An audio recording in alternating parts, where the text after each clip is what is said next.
Hello student, welcome to village scholar YouTube channel. कैसे आप लोग? आशा करता हूँ सभी अच्छे होंगे और पढ़ाई कर रहे होंगे। तो सिलेबस तो आपका ऑलमोस्ट सभी खत्म हो गया। जो हम लोग कहाँ पे वहां पे एमिंग है हिंदी यूट्यूब चैनल पे जो सिलेबस पढ़ते हैं ऑलमोस्ट खत्म हो गया और कुछ पार्ट बचा हुआ है जो मैं बीच बीच में कर करके डालते रहूंगा। आप अब ज्यादा से ज्यादा फोकस करें। अगर आप वो सारा वीडियो वहां पे लगभग 75 वीडियो अपलोडेड है, अगर वो सारा वीडियो आप नहीं देखे हैं तो जाके देखिए। वहां पे सारा सिलेबस ऑलमोस्ट सारा सिलेबस खत्म कर दिया गया है। अगर कुछ छूट रहा है तो मैं उसको कर दूंगा बाद में। और आप यहाँ पे क्वेश्चन, अब आपका टाइम आ गया है कि ज्यादा से ज्यादा क्वेश्चन करें क्वेश्चन बैंक से, ठीक है। और यहाँ पे मैं यहाँ पे क्वेश्चन कराऊंगा, आप ज्यादा से ज्यादा क्वेश्चन को देखिए और ज्यादा से ज्यादा जितने ज्यादा संख्या में बच्चा को यहाँ पे लाइएगा इस चैनल पे उतना ही ज्यादा वीडियो आपको मिलेगा। तो आप सिर्फ देखे नहीं, देखने के साथ शेयर भी करें। चलिए शुरू करते हैं। आज का अपना जो टॉपिक है, आज का अपना टॉपिक है जो हम लोग 9085 का क्वेश्चन करेंगे। 9085 का क्वेश्चन नंबर 1 to 15 करेंगे। 1 से 15 तक का क्वेश्चन करेंगे, ठीक है। तो आप सभी रेडी हैं? चलिए शुरू करते हैं। पहला क्वेश्चन है आपके स्क्रीन पे। क्या है पहला क्वेश्चन कि 50 वाट के एक बल्ब को 200 वोल्ट के विद्युत प्रदय से जोड़ने पर बल्ब से प्रवाहित होने वाला धारा का मान कितना होगा। कह रहा है कि if a 50 watt bulb is connected to 200 volt battery then what will be the value of current। ठीक है, कह रहा है कि एक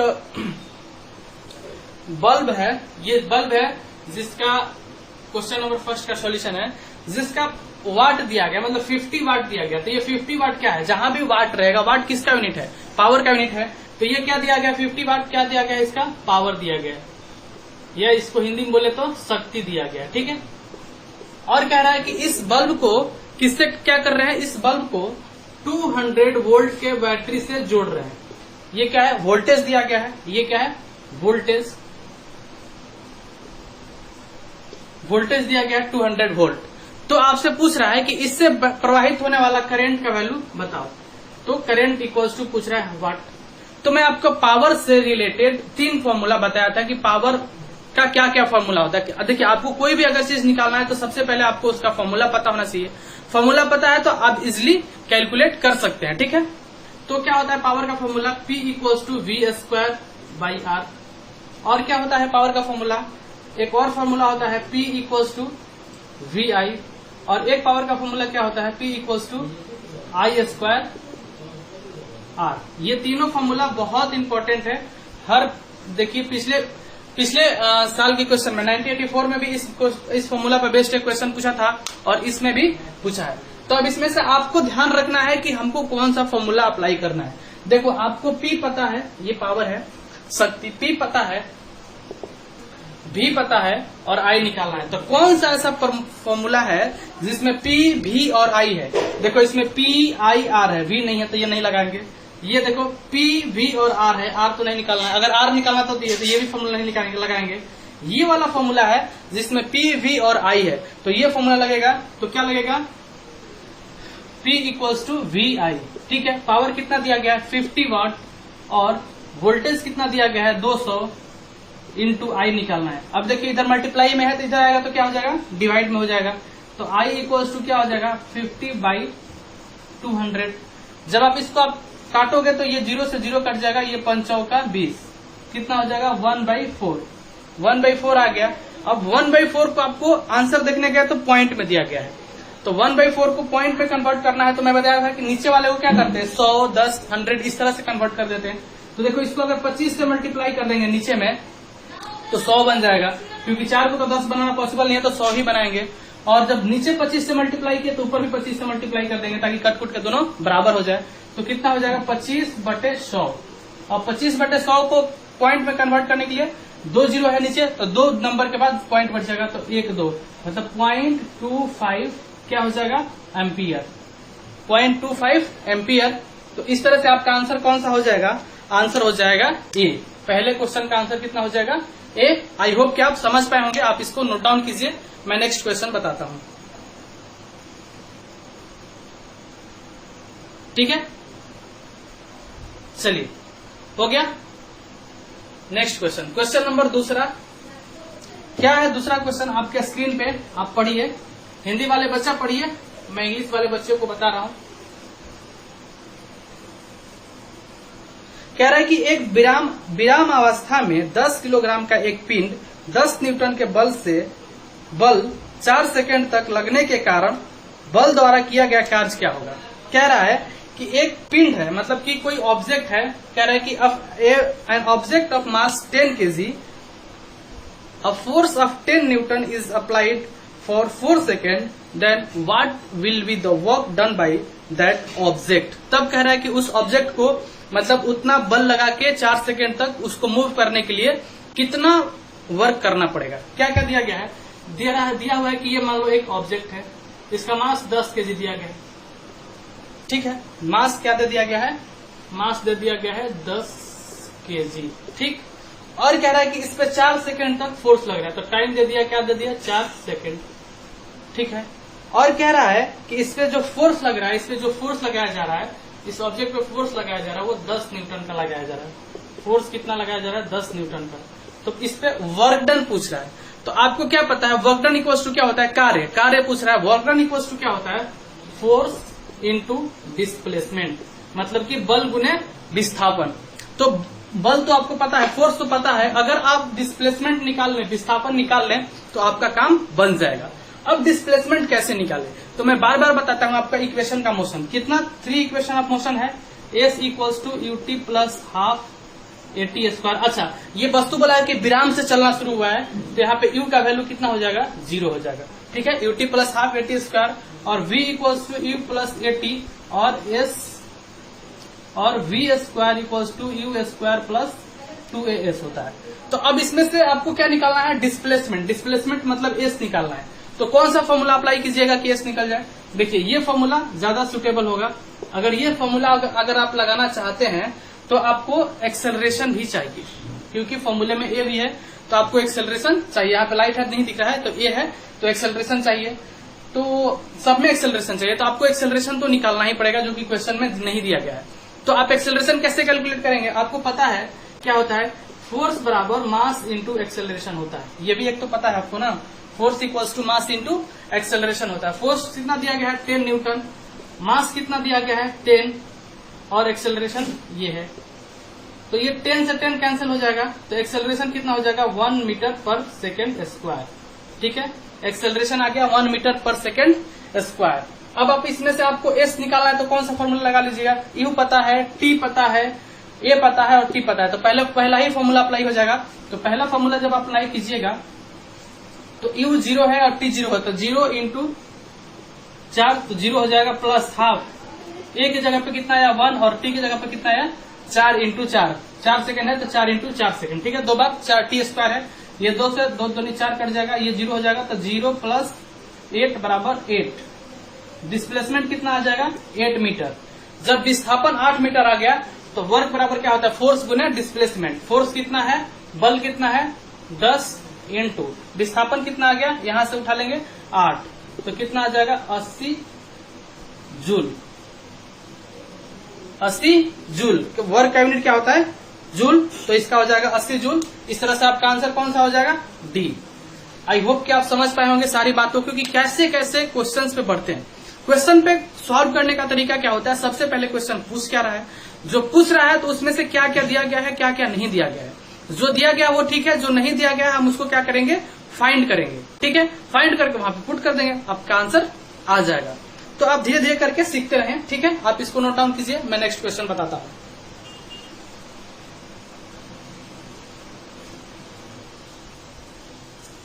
ठीक है, नेक्स्ट क्वेश्चन करता हूं, question number 3। Question number 3,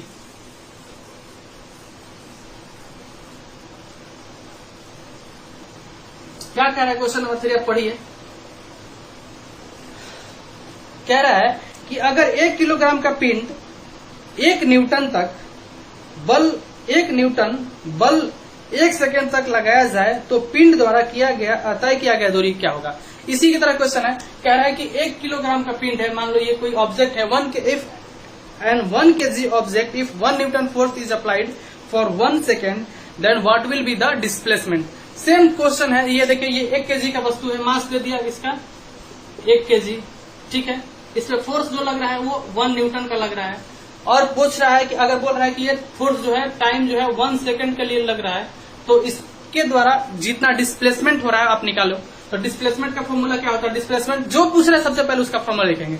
displacement equal to S क्या होता है, u t plus half eighty square. ठीक है, अब देखो डिस्प्लेसमेंट निकालने के लिए अगर ये कहां से विराम से शुरू हो रहा है ना, हाँ मतलब इस ऑब्जेक्ट का अगर कोई नहीं दिया तो इनिशियल वेलोसिटी 0 ही होगा, u 0 है, तो आपको u पता है, t पता है, a हाफ तो पता है, एक्सेलरेशन नहीं पता है, तो आपको सबसे पहले एक्सेलरेशन पता करना होगा। तभी जस्ट हम लोग पता किए त्वरण F equals to mass into acceleration. ठीक है, मास इंटू एक्सेलरेशन।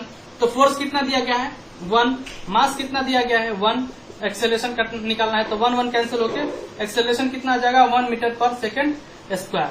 अब आप डिस्प्लेसमेंट निकाल लेंगे, डिस्प्लेसमेंट जल्दी से इसी फॉर्मूला पे S इक्वल्स टू ut मतलब 0 हो जाएगा प्लस हाफ, a का वैल्यू 1 आ गया, t का वैल्यू कितना है टाइम 1 सेकंड के लिए 1 इंटू 1, तो कितना हो जाएगा 1/2, मतलब इसको पॉइंट में कन्वर्ट करना चाहेंगे तो इसको 10 बनाना होगा, तो इसको 5 से मल्टीप्लाई करेंगे तो ऊपर भी 5 से मल्टीप्लाई करना होगा। आप डिवाइड करके भी पॉइंट में कन्वर्ट कर सकते हैं, लेकिन ये इजी तरीका है। तो ये 5/10 हो जाएगा, तो 0.5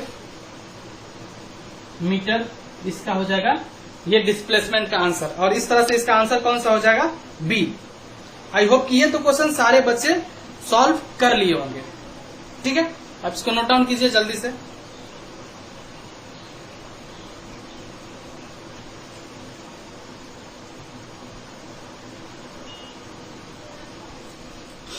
देखिए क्वेश्चन नंबर 4, ये मैं जब आपको पढ़ा रहा था एमिंग है हिंदी यूट्यूब चैनल पे, तो ये क्वेश्चन मैं कराया था आपको, जब लाइट चैप्टर पढ़ रहा था तो आपको वहां पे कराया गया था ये क्वेश्चन।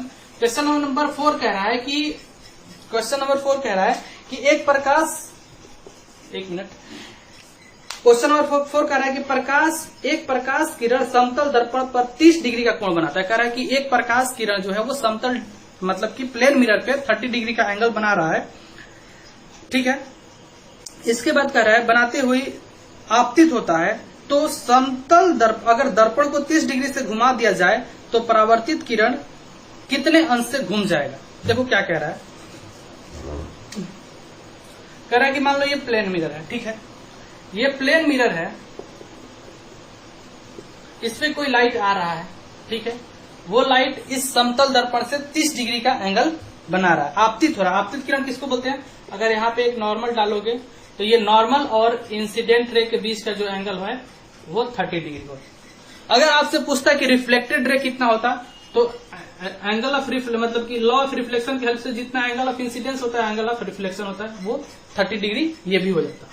लेकिन यहाँ पे क्वेश्चन ये नहीं कर रहा है, क्वेश्चन कह रहा है कि इस मिरर को अगर घुमा दिया जाए 30 डिग्री से, मतलब इसको पकड़ो यहां से, इसको इधर घुमा दो, इसको उधर घुमा दो, तो जैसे ही आप इसको घुमा दोगे तो ये मिरर कुछ ऐसा बन जाएगा। ये मिरर को 30 डिग्री से घुमा दोगे तो ये मिरर कुछ ऐसा हो जाएगा। मैं कैसे दिखाऊं, ऐसा हो जाएगा। ठीक है, ये अब मिरर हो जाएगा। ठीक है, ये मिरर हो जाएगा।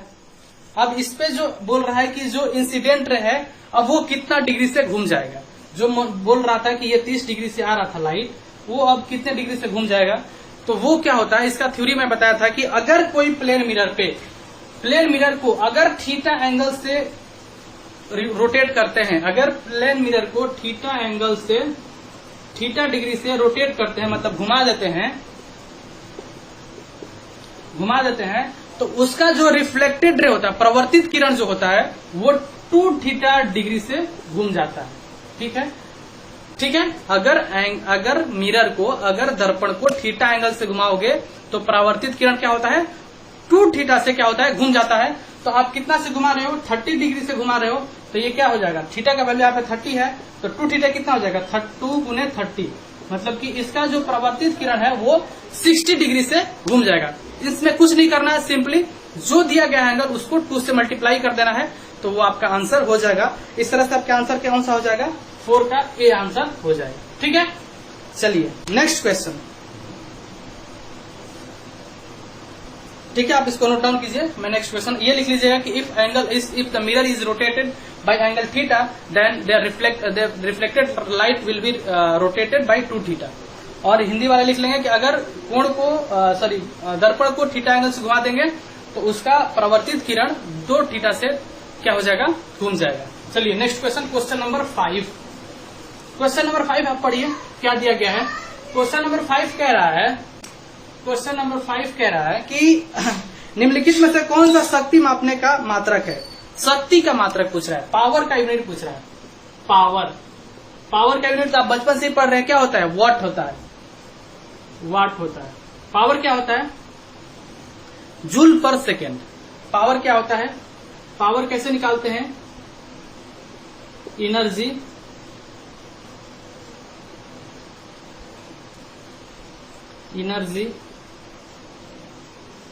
अपॉन टाइम, बोले तो मतलब ऊर्जा बाई समय, मतलब कि जूल पर सेकेंड को क्या बोलते हैं? वाट बोलते हैं। यहाँ पे जूल पर सेकेंड भी लिखा रहता तो सही होता, और वाट भी। जूल यहाँ पे चमक रहा है, जूल पर सेकेंड, ये है जूल पर सेकेंड, या वाट क्या होता है? एनर्जी का। तो यहाँ पे कौन सा दिया गया है? जूल नहीं। जूल किसका मात्रक होता है? आप सीखते जाइए। जूल मात्रक होता है, ए ऑप्शन का होता है। जूल किसका? ऊर्जा का मात्रक होता है, या कार्य का? वर्क मैं सब लिख दूं, वर्क और एनर्जी का जो मात्रक होता है वो जूल होता है, ठीक है। इसके बाद जो पावर का मात्रक होता है, जो शक्ति का मात्रक होता है, पावर या शक्ति का जो मात्रक होता है वो क्या होता है? वॉट होता है, ठीक है। और न्यूटन कितना होता है? बल का मात्रक। और कैलोरी किसका मात्रक होता है? ये भी शक्ति का मात्रक है, लेकिन सीजीएस यूनिट। आप इसको नोट डाउन कीजिए, मैं नेक्स्ट क्वेश्चन करता हूं। नेक्स्ट क्वेश्चन है कि आवेग का मात्रक क्या होता है? आवेग का मात्रक, आवेग मतलब इंग्लिश में उसको इम्पल्स बोलते हैं। इम्पल्स का मात्रक पूछता है, तो इम्पल्स क्या होता है? देखो कहीं पे भी कुछ है, मान लो ये है, अगर कहीं पे भी बहुत शॉर्ट टाइम के लिए कोई फोर्स लगाया जाता है, बहुत कम पीरियड के लिए कोई फोर्स लगाया जाता है, उसको क्या बोलते हैं? इम्पल्स बोलते हैं। तो इम्पल्स इक्वल्स टू होता है, या आवेग इक्वल्स टू होता है फोर्स इंटू टाइम, ठीक है। बल इंटू समय, ठीक है। आवेग इक्वल्स टू बल इंटू समय। तो बल का यूनिट क्या होता है? न्यूटन। और टाइम का यूनिट क्या होता है? सेकेंड। तो जो इसका यूनिट क्या होगा? Newton second. लेकिन आपके इस बुक में गलत आंसर दिया गया है, वाट दिया गया। वाट तो शक्ति का, पावर का यूनिट होता है। तो इम्पल्स का यूनिट क्या होता है? Newton into second. तो आपका आंसर, आपके बुक में आंसर सी दिया गया है, लेकिन इसका सही आंसर क्या होगा? बी होगा, ठीक है, न्यूटन सेकेंड। इसके बाद और कुछ है, जूल का यूनिट तो आप समझिए। ओम किसका यूनिट है? ओम किसका यूनिट है? जिसको ऐसा लिखते हैं, रेसिस्टेंस का यूनिट है, ठीक है। और क्या है? ओम हो गया। जूल तो आपको पता है, जूल किसका यूनिट है? वर्क या एनर्जी का, कार्य या शक्ति का। और क्या है? वाट तो है, सॉरी, वर्क या कार्य या ऊर्जा का। और वाट किसका है? शक्ति का, पावर का। और न्यूटन सेकंड किसका है? आवेग या इम्पल्स का। तो आपका आंसर कौन सा हो जाएगा? डी हो जाएगा। अब पढ़िए क्वेश्चन नंबर 7, मिटा दो। क्वेश्चन नंबर 7 में कह रहा है कि अगर, क्वेश्चन नंबर 7 देखिए, कह रहा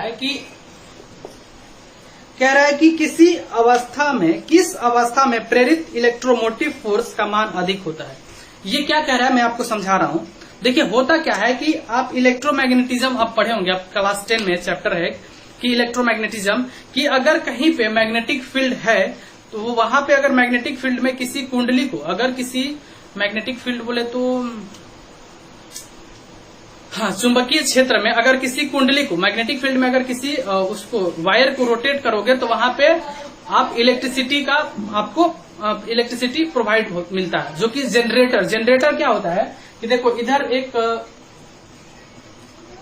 एक मैग्नेट होता है, इस साइड भी एक मैग्नेट होता है, और बीच में एक आप क्या करते हो, एक इस पे वायर बना के, ये ऐसे लंबा सा रहता है, इसको वायर बना के अगर इसको आप रोटेट करते हो तो ये मैग्नेटिक फील्ड मतलब कि चुंबकीय बल जब इसके द्वारा कटता है तो वहां पे एक विभवांतर या मतलब इलेक्ट्रोमोटिव फोर्स मतलब वोल्टेज आपको मिलता है।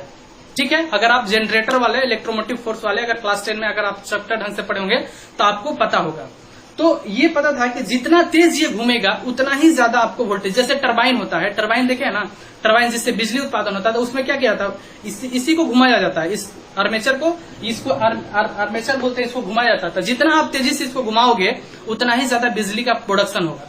ठीक है, या आपका जो ये जनरेटर होता है जो आप गांव में देखते हैं, उसमें देखिएगा कि एक मशीन से पकड़ के उसके कुंडली को घुमाया जाता है। वो जितना तेज घूमता है, आप जितना उसका स्पीड बढ़ाते हैं जनरेटर का, उतना ही ज्यादा आपको क्या मिलता है, इलेक्ट्रिसिटी मिलता है। इलेक्ट्रिसिटी मिलता है मतलब वोल्टेज मिलता है, मतलब ईएमएफ। ईएमएफ का फुल फॉर्म क्या होता है, इलेक्ट्रोमोटिव फोर्स, ठीक है, ये मिलता है। तो आपको पता चल गया कि जितना तेज घूमेगा उतना ज्यादा मिलेगा, जितना कम घूमेगा उतना कम मिलेगा। तो आप ऑप्शन पढ़िए, कह रहा है कि अगर उस मान अधिक कब होगा, कह रहा है कि ईएमएफ का अधिक मान कब होगा, ठीक है। तो कब होगा, आप आंसर इसका समझ ही चुके होंगे कब होगा आंसर, तो आप इसको कर लीजिएगा कि किसमें अधिक कह रहा है। अब नेक्स्ट क्वेश्चन क्या है कि सौरमंडल में सूर्य का निकटतम ग्रह कौन है। सौरमंडल में सूर्य का निकटतम ग्रह कौन सा है। सौरमंडल में सूर्य का निकटतम ग्रह, देखिए आप तो ये वाला चैप्टर पढ़े होंगे 7-8 में कि सूर्य से दूरी के अनुसार सारे ग्रह का पोजीशन आपको पता होगा। मान लो कि यहाँ पे सन है, यहाँ पे सन है, क्वेश्चन नंबर 8, यहाँ पे सन है मतलब सूर्य है।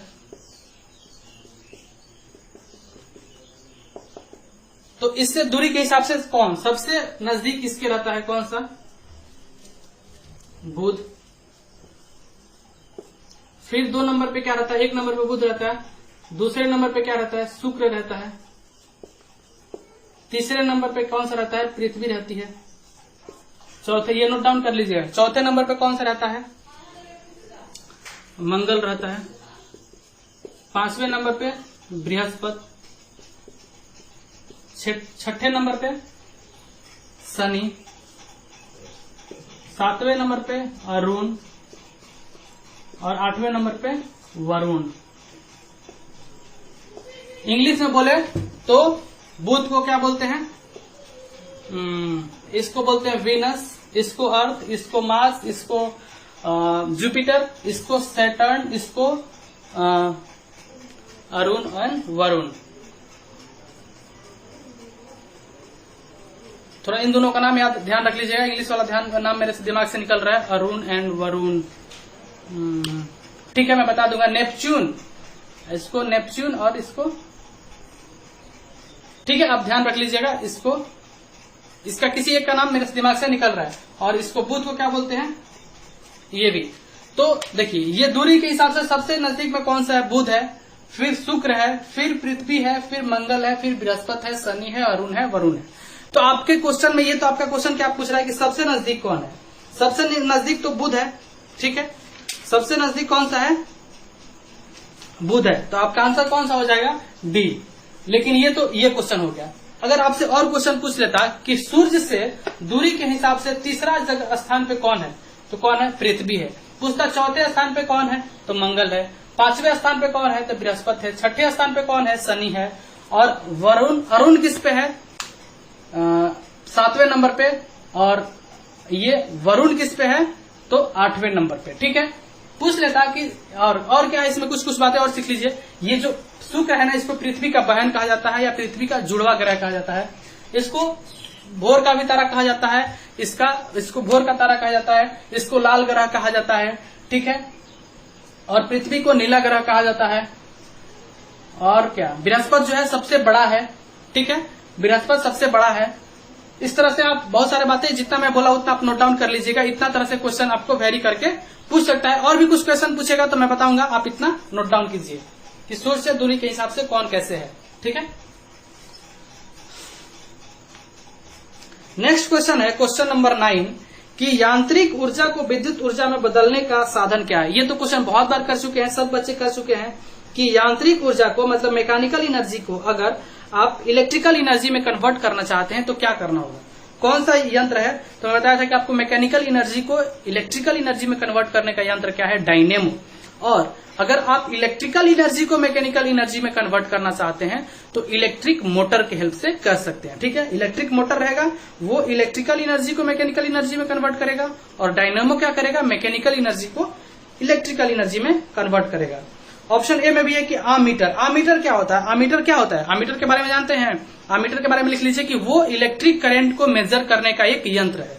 ठीक है, और सी ऑप्शन है वोल्ट मीटर। वोल्ट मीटर क्या होता है, वो वोल्टेज को, विभवांतर को मेजर करने का एक यंत्र है, इक्विपमेंट है। ठीक है। तो अमीटर से करंट को मेजर करते हैं, वोल्ट मीटर से वोल्टेज को मेजर करते हैं, और चुंबक तो आप जानते हैं मैग्नेट। ठीक है, आपका आंसर कौन सा होगा? बी। डायनेमो जो है वो मैकेनिकल एनर्जी को इलेक्ट्रिकल एनर्जी में कन्वर्ट करता है। तो देखिए हम लोग एक क्वेश्चन से बहुत कुछ सीख रहे हैं। ठीक है, इसी तरह से अपना डिस्कशन होगा। आप इसको नोट डाउन कीजिए, मैं नेक्स्ट क्वेश्चन बताता हूं।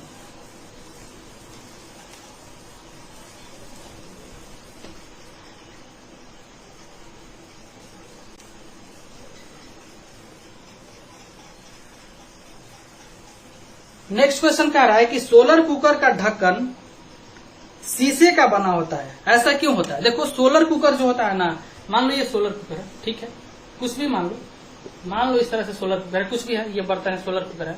तो इसका जो ढक्कन है, ये ढक्कन है, ये कह रहा है कि शीशा का क्यों बना होता है। देखो शीशा का बना होने का कारण ये होता है कि सोलर कुकर पे जितना ज्यादा सनलाइट आएगा, जितना ज्यादा वो हीट होगा, उतना ही ज्यादा इसके अंदर का खाना आराम से और तेजी से पकेगा। तो होता क्या है कि इस सोलर कुकर में और अगर कोई यहाँ पे कोई और ढक्कन लगा दोगे तो वो लाइट को रिफ्लेक्ट कर देगा, वो लाइट आएगा और लाइट चला जाएगा। इसीलिए यहाँ पे शीशा लगाते हैं कि जितना लाइट आए, ज्यादा से ज्यादा लाइट इसके अंदर आ पाए और अंदर आके क्या हो जाए, ऑब्जर्व हो जाए, अवशोषित हो जाए।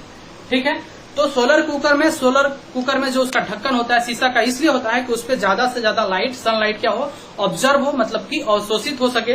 तो इसका आंसर कौन सा हो जाएगा? इसका आंसर हो जाएगा आपका कौन सा? परिवर्तित नहीं, ऑब्जर्व हो सके, अवशोषित हो सके। आंसर ए होना चाहिए। ठीक है, 10 का आंसर ए। ठीक है, चलिए next question, question number 11।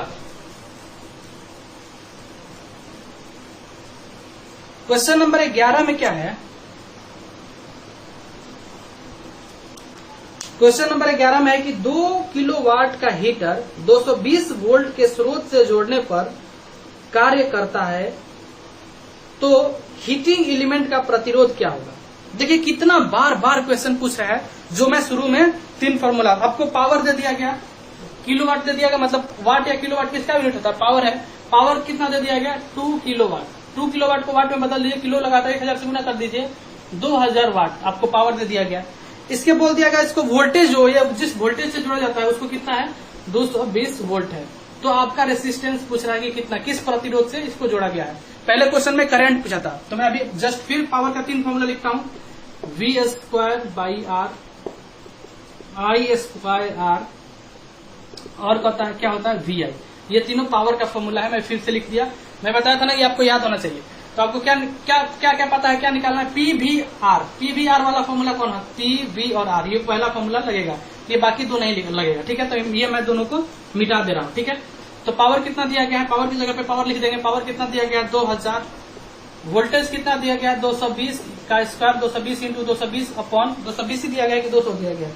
220 into R। R तो यार हो जाएगा, तो R इक्वल्स टू क्या हो जाएगा? क्रॉस मल्टीप्लाई हो जाएगा, तो इसके नीचे 1 होगा, तो इसके क्रॉस मल्टीप्लाई हुआ, तो R इक्वल्स टू कितना हो जाएगा? 220 इंटू 2000। ये 1 0 से 1 0 कट जाएगा, ये 0 से ये 0 कट जाएगा, ये कितना कट जाएगा? ये 10, ये 11। इसको मल्टीप्लाई कीजिएगा आप, इसको ना कटिए, नीचे 10 आ गया, तो मल्टीप्लाई कीजिएगा तो 22 को 11 से मल्टीप्लाई कीजिएगा तो 22 2 4 2 242/10 242/10। इसको पॉइंट में कन्वर्ट कीजिएगा तो कितना हो जाएगा? 24.2 क्या हो जाएगा? ओम। रेसिस्टेंस का यूनिट क्या होता है? ओम। तो आपका आंसर कौन सा हो जाएगा? 24.2। आंसर बी हो जाएगा। तो आप होप की समझ पाए होंगे, इसको नोट डाउन कीजिए। मैं नेक्स्ट क्वेश्चन बताता हूं, क्वेश्चन नंबर 12। ठीक है, मिटा दो, आप पॉज करके वीडियो को नोट डाउन कर लीजिएगा। क्वेश्चन नंबर 12 क्या कह रहा है? क्वेश्चन नंबर 12 कह रहा है कि घर्षण रहित क्षैतिज तल पर चलती हुई वस्तु का ऊर्जा किस प्रकार से परिवर्तित होता है? घर्षण रहित कह रहा है कि फ्रिक्शनलेस सरफेस पे अगर कोई ऑब्जेक्ट चलेगा तो उसके एनर्जी में क्या होगा? अब देखो ऑब्जेक्ट क्या है? फ्रिक्शनलेस है, उस पर फ्रिक्शन है ही नहीं। जहां पे फ्रिक्शन नहीं है, जिस सरफेस पे, जिस सतह पे फ्रिक्शन है ही नहीं, मतलब बिल्कुल स्मूथ है, बिल्कुल स्मूथ है, तो इस एनर्जी का उसमें लॉस नहीं होगा, ना एनर्जी लॉस होगा, ना एनर्जी क्रिएट होगा। अगर आप फ्रिक्शन वाले सरफेस पे चलते हैं, घर्षण वाले सरफेस पे चलते हैं, तो आपको वो पीछे की तरफ खींचता है। आप इधर फोर्स लगाते हैं तो फ्रिक्शन फोर्स इधर, आप इधर फोर्स लगाते हैं तो फ्रिक्शन फोर्स इधर लगता है। ठीक है, तो वहां पे आपका ऊर्जा का क्षय होता है, एनर्जी लॉस होता है। यहाँ पे तो एनर्जी अपरिवर्तित रहेगा, अचर रहेगा, मतलब कांस्टेंट रहेगा। तो कह रहा है कि ऊर्जा बढ़ेगा, नहीं बढ़ेगा तो नहीं, ऊर्जा घटेगा, नहीं घटेगा, क्योंकि वो तो फ्रिक्शनलेस है, फ्रिक्शन है ही नहीं। सी में हमें कह रहा है कि ऊर्जा अचर रहेगा, ठीक है, ऊर्जा कांस्टेंट रहेगा। और डी कह रहा है कि ऊर्जा शून्य हो जाएगा। ऊर्जा शून्य नहीं होगा, जितना ऊर्जा उसके पास, जितना एनर्जी उस ऑब्जेक्ट के पास होगा, जो ऑब्जेक्ट यहाँ पे चल रहा होगा, जो ऑब्जेक्ट यहाँ पे चल रहा होगा, उसके पास जितना एनर्जी यहाँ पे होगा, यहाँ से यहाँ चल जाने के बाद भी वही एनर्जी होगा, क्योंकि एनर्जी उसका लॉस नहीं हो रहा, ऊर्जा का क्षय नहीं होगा रहा है। तो इस तरह से आपका आंसर क्या हो जाएगा, सी हो जाएगा। ठीक है, आई होप कि आप समझ पाए होंगे। नेक्स्ट क्वेश्चन क्या है, ये क्वेश्चन एक बार और आया था 1982 में शायद आया था, इसी तरह का क्वेश्चन कि उसके गति पे क्या प्रभाव पड़ेगा। तो गति पे कोई प्रभाव नहीं पड़ेगा, जब वो फ्रिक्शनलेस है, घर्षण रहित है, तो गति जितना था उतना ही रह जाएगा। ठीक है, तो आप समझ पाए होंगे। क्वेश्चन नंबर 13 देखिए। क्वेश्चन नंबर 13 कह रहा है कि 1 ओम, 2 ओम और 3 ओम के प्रतिरोध को समानांतर क्रम में जोड़ने पर प्रभावी प्रतिरोध क्या होगा। कह रहा है कि 1 ओम, 2 ओम और 3 ओम के अगर रेसिस्टेंस को अगर पैरेलल में जोड़ा जाता है तो उसका इक्विवेलेंट रेसिस्टेंस क्या होगा। ये क्वेश्चन तो बच्चा कर लेगा, क्योंकि resistance, equivalent resistance, R equivalent parallel के लिए जो होता है, पैरेलल के लिए होता है 1/R1, sorry 1/R equivalent 1/R1 plus 1/R2 plus 1/R3, अगर और है तो 1/ ये डॉट डॉट डॉट। और आर इक्विवेलेंट जो होता है वो सीरीज के लिए, मतलब कि श्रेणी के लिए क्या होता है, R1 plus R2 plus R3 plus dot dot dot. ठीक है, तो आपको समानांतर के लिए करना है तो ये वाला फॉर्मूला लगाएंगे। ठीक है, तो क्या हो जाएगा 1/R equivalent equals to 1/1 plus 1/2 plus 1/3, 1 to 3 है ना।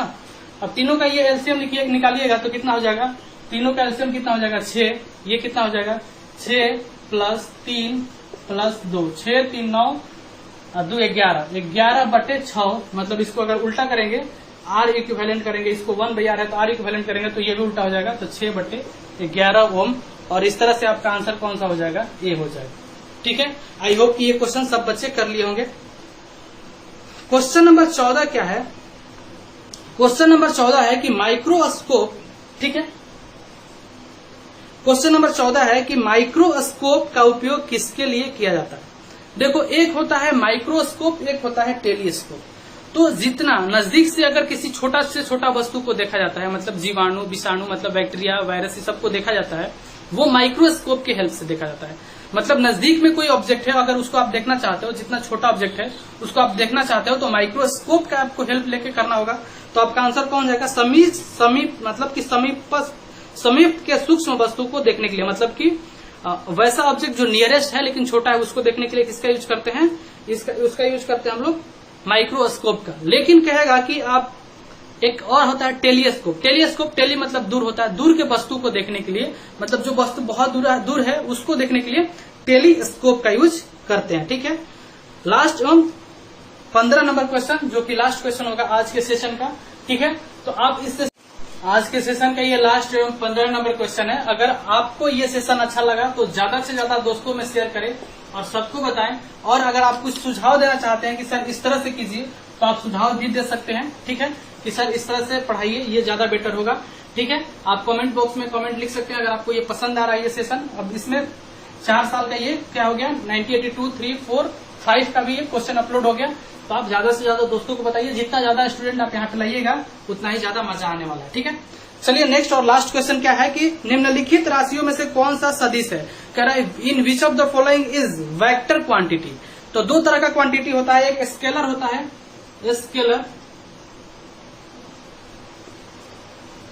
स्केलर मतलब क्या होता है अदिश, और क्या होता है एक वेक्टर, जिसको क्या बोलते हैं सदिश। ये 2 तरह का क्वांटिटी होता है, जिसके पास सिर्फ क्वांटिटी होता है,